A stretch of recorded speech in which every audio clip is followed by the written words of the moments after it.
Welcome. It is week 2 of our March Wellness Challenge, and we are looking at relationship over force because lasting change happens when it's relational, not punitive. So let's go and explore. And if you've ever abandoned a goal and just got really upset about how unmotivated you are, this week is for you.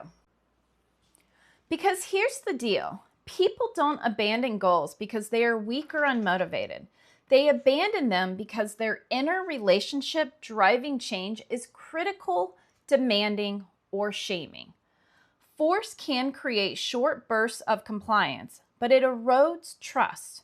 And without trust, the nervous system resists, not because it's broken, but because it's protecting. Lasting change will emerge when you stop trying to dominate your system and start relating to it. And so a core truth with this is what you are harsh with will eventually hide. Think about relational models that you have. And I talk a lot about this in my part 3 of my key steps to live a happier and healthier life. It's all about interpersonal effectiveness. And I go through a whole chapter on behavior being predictable. And what it says is using my negative dynamic, I realize that there's a lot of predictability amongst our behavior. And I have very key things, the emotional reactions, the cognitive distortions, attachment, negative narrative, past experiences coming in and filtering, creating end voices for ourselves and others. Perceived expectations shows up a lot. And then that physical manifestation of dysregulated emotions, those shutting down, emotional outbursts and anger outbursts, all coming out, causing more reactionary emotions. And usually in the center of all that is universal constructs, 5 things we all need, but we layer it differently, and how our inner house kind of builds with that. I'm going to have a whole thing on this, so definitely check the link out. We're going to, on Thursday, talk about the inner house and show you kind of how we're protecting, preventing, and rebuilding and defending all at the same time. As the emotional tornado comes in, we're in all different places, and it's happening so quickly. This is all in your unconscious, and it's happening so quickly. There's no way you're supposed to be able to be conscious of this. This is supposed to happen without you realizing it. It's a part of the whole survival game, but it's leaving these droplets of implicit things that doesn't give you much trust for yourself or the world around you. And that's why we shut down, and that's why we avoid, and that's how we get underneath the soil. And so the point is, we don't force systems, we befriend them. And so it's important for us to get curious to see kind of, am I protecting myself? Am I forcing change? Or am I allowing change to come about as I become more present and intentional with it? And that is how we're going to build lasting, meaningful change. So let's go and dig in further. And for our paid subscribers, we're actually going to go through with activities and reflection questions on our rooted model. And that rooted model is how we stay above the soil, tend to our garden, and be able to make the lasting change we want. Because here's the deal. Most of us have planted a garden because we thought that this is the garden that would be the most successful, given the environment that we live in. It's not actually chosen by us. And because it's not chosen by us, because these fruits don't really fill us, and they're good. Like, I love an apple. I didn't want apple for the rest of my life. I'm a Florida girl. Of course I want citrus.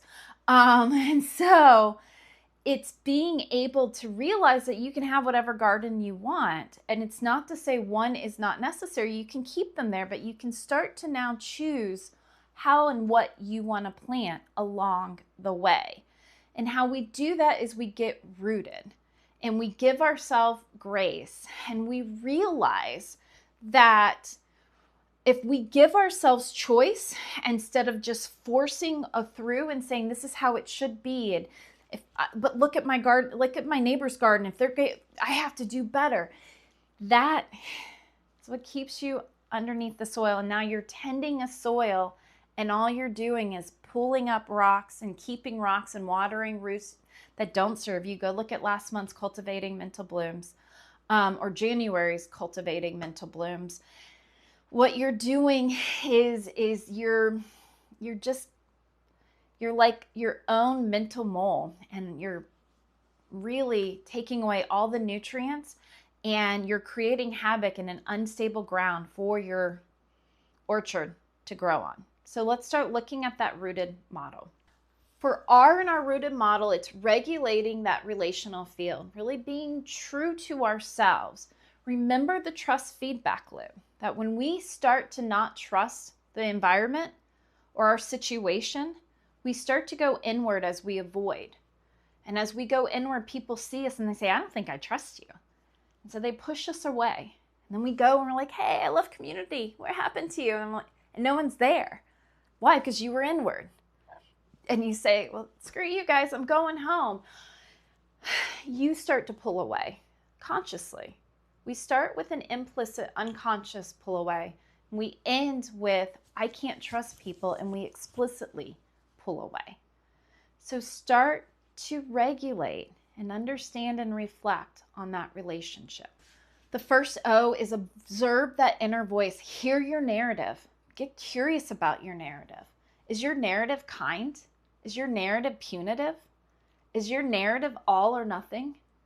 That narrative is what we look at to know, am I above the soil or am I below the soil? And exclusive content for my paid subscribers, we actually have a decision tree and a worksheet to understand, where am I actually standing?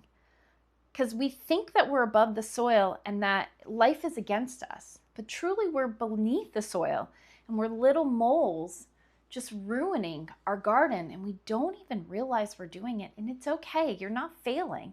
Your body's in a reactionary state, and that is exactly what it is to survive. You go underground. You do. You go underground and you try to find tunnels.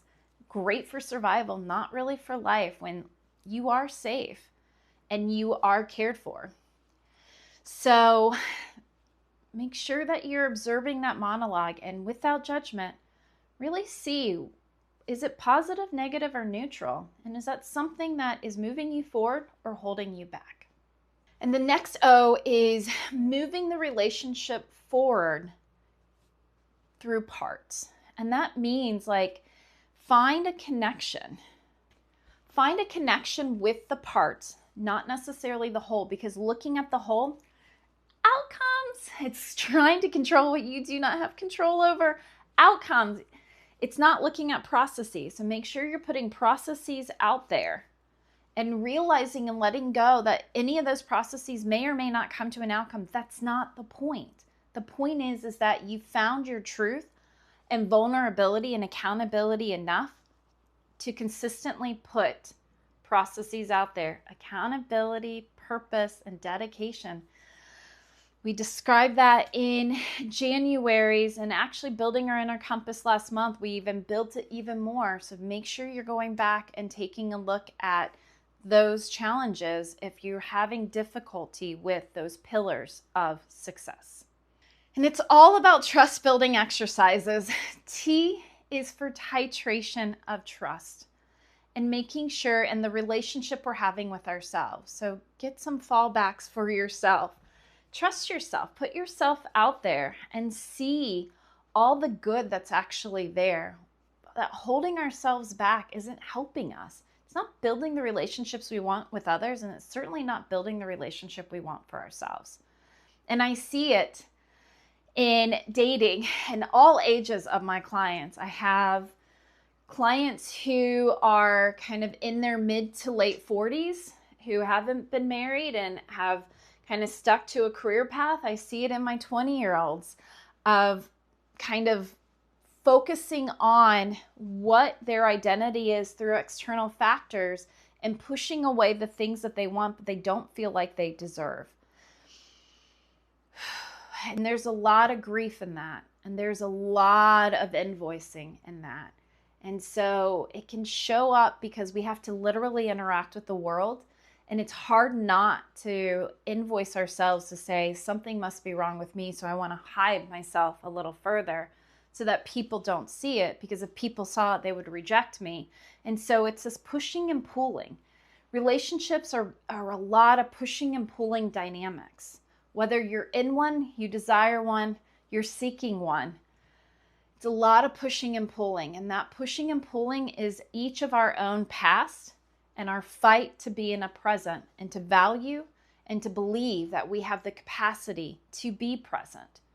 And so being able to be grounded pulls us away from that push-pull state that is only strengthening trauma bonds. I hate to tell you. So good time. If this really resonates with you, good time to go and book that coaching session. This is your sign. It does escalate very, very quickly. Unbiased third party, really good thing to get you out of these predictable states. Remember that behavior is predictable, and that triangulation that happens. Pushing and pulling is a big part of that. And as we build trust for ourselves, we engage in collaboration. E of rooted, of the rooted model is engaging collaboration. And that means, again, we're putting processes out there. And processes are a space to occupy, for basically a space for people to occupy, for you to offer them help with their success and for them to offer you help with your success. But you can't define and force that space. You just have to be vulnerable enough to put those spaces out there and have the trust and faith that people will occupy that space. And whether they are doing it to build you, for you to build them, it doesn't matter. It does all shake out in the wash. So stop being so kind of tit for tat with it, and instead zoom out and see the bigger picture, that this community is what we all need. And so be grateful that you're able to be present with it. And the D of rooted is deepening self-trust. It's all about this self-love and this grace that we're missing, because we're so punitive that you have to do this and you must do that. And we have these narratives in the language of discipline that gives you permission to restrict and permission to binge. We do. And that self-love and curiosity, what we're doing is we're sifting through those narratives so that we can have balance and we can tend to our garden, because you are beneath the soil. Remember that. You are beneath the soil. So make sure, we're going to have this week on Friday, it's going to come out, that's going to kind of give us indicators of when we're above or below this, or are we actually present to tend our garden, or are we beneath the soil? So make sure you go and check that out. Stay subscribed.